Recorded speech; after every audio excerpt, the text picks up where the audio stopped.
आप अपने फ़ोन पर क्या क्या करते हैं? Chat, video, gaming. पर क्या आपने कभी सोचा है, अगर आपके फ़ोन की स्क्रीन ही किसी आत्मा का दरवाज़ा, तो यह चैनल केवल मनोरंजन के लिए है। इसका उद्देश्य किसी अंधविश्वास को बढ़ावा देना नहीं है। नाम अर्जुन है और मैं एक कंटेंट क्रिएटर था।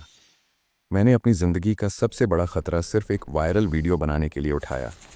मैंने शिमला के पास की एक वीरान हवेली के पास सदियों से एक पुराने फ़ोन में कैद आत्मा को आज़ाद कर दिया। फाइनल पंचलाइन, आप जो देखने वाले हैं वह मेरा आखिरी लाइव वीडियो था।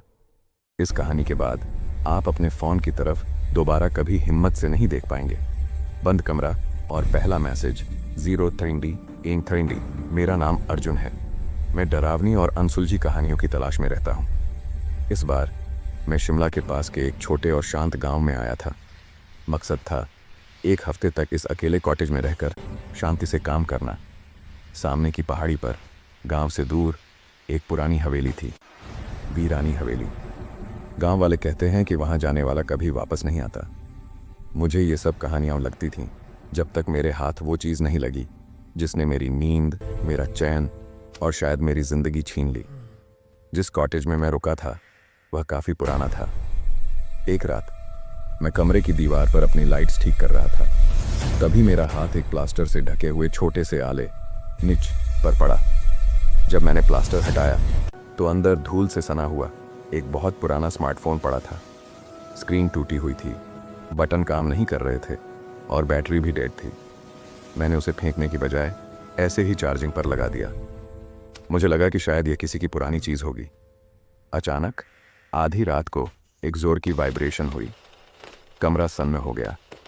मैंने देखा उस पुराने फ़ोन की स्क्रीन जल रही थी। उसमें न नेटवर्क था, न ही कोई ऐप, लेकिन एक मैसेज इनबॉक्स में चमक रहा था। Sender unknown. मैसेज, मैं यहाँ फंस गई हूँ, मुझे बाहर निकालो। मेरा दिल तेज़ी से धड़कने लगा। इस फ़ोन में सिम नहीं है, नेटवर्क नहीं है, फिर यह मैसेज कहाँ से आया? मैंने तुरंत अपना कैमरा ऑन किया। यही वो वायरल कंटेंट था जिसकी मुझे तलाश थी। मैंने उस मैसेज और फ़ोन का लाइव वीडियो बनाना शुरू कर दिया। जैसे ही मैंने लाइव शुरू किया, फ़ोन पर एक इनकमिंग कॉल आने लगी। कॉलर आईडी पर नाम नहीं बल्कि एक पता लिखा था, वीरानी हवेली। मैंने कांपते हाथों से कॉल उठाई। उधर से सिर्फ एक धीमी बेजान फुसफुसाहट सुनाई दी। विस्पर फ़ोन से, तुम देख रहे हो मुझे? अंदर से बाहर निकालो। मैंने चिल्लाकर पूछा, कौन हो तुम? क्या चाहिए? जैसे ही मैंने यह कहा, कॉटेज की खिड़की का कांच जोर से चरमराया, जैसे किसी ने बाहर से अपना चेहरा उस पर दबा दिया हो। मुझे खिड़की पर एक धुंधली परछाई दिखी जिसकी आंखें पूरी तरह काली थीं। मैं डर के मारे पीछे हटा। जब मैंने फ़ोन की तरफ देखा तो कॉल कट चुकी थी, पर स्क्रीन पर अब एक नया ऐप खुल चुका था, एक लाइव मैप जो सीधा वीरानी हवेली की तरफ इशारा कर रहा था। मैंने खुद को समझाया कि यह कोई प्रैंक या हैकिंग हो सकती है, लेकिन मेरी कंटेंट क्रिएटर की सनक मुझ पर हावी हो गई। यह फुटेज वायरल हो सकता था। मैं हिम्मत जुटाकर उस रात वीरानी हवेली की तरफ चल पड़ा। मेरे हाथ में मेरा लाइव कैमरा और वो मनहूस पुराना फ़ोन था। हवेली का मुख्य दरवाज़ा सदियों पुराना था। जैसे ही मैं गेट के पास पहुंचा, पुराना फ़ोन फिर से वाइब्रेट हुआ। इस बार मैसेज नहीं आया, बल्कि उसकी स्क्रीन पर एक उलटी गिनती काउंटडाउन शुरू हो गई। 0 0 10। मैं दहशत में आ गया। मैंने सोचा जैसे ही टाइम ख़त्म होगा शायद कोई दरवाज़ा खुल जाए और मुझे वो चीज़ दिख जाए जिसकी कहानी मैं दुनिया को बता सकूं। मैंने तेज़ी से हवेली का गेट धकेला और अंदर कदम रखा। हवेली के अंदर चारों तरफ धूल और टूटे हुए सामान का ढेर था। और फिर टाइमर ख़त्म हो गया। जो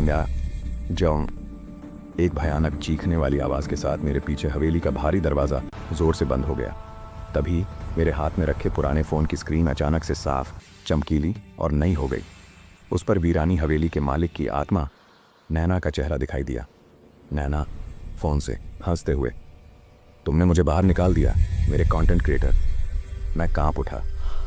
तभी मुझे एहसास हुआ कि मैं उस आत्मा को बाहर निकालने नहीं आया था। वो आत्मा अब बाहर आ चुकी थी और उसने मुझे अंदर फंसा लिया था। मैंने ज़ोर से चीख मारी और अपनी पूरी ताकत लगाकर उस फ़ोन को हवेली के बीचों बीच बने सूखे कुएं में फेंक दिया। जैसे ही फ़ोन कुएं में गिरा,